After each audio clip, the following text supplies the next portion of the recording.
Good night, class. My name is Nimrod Waida, and this is a video for CIT336 enhancement number 3.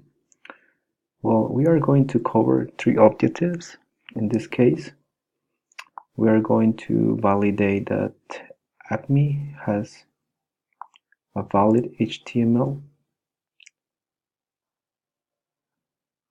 as well as the CSS.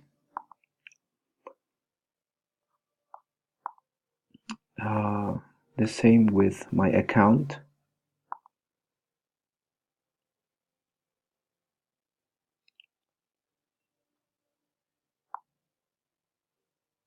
Well, in this case is login. And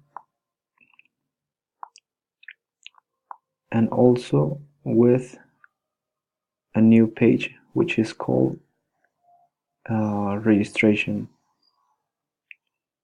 We are going to see that the validation works pretty well. The same with the CSS. Something to show is that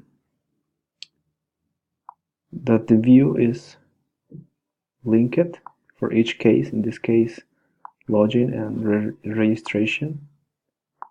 We could see that we are linked in the registration page. We can see that this is the registration. It's appropriate linking to the login. The login view, we can see that it's also appropriate linked. And in the ACME, we can see that is linked appropriately. We also see the two views, mobile and large. And well, thank you for seeing this video. Goodbye.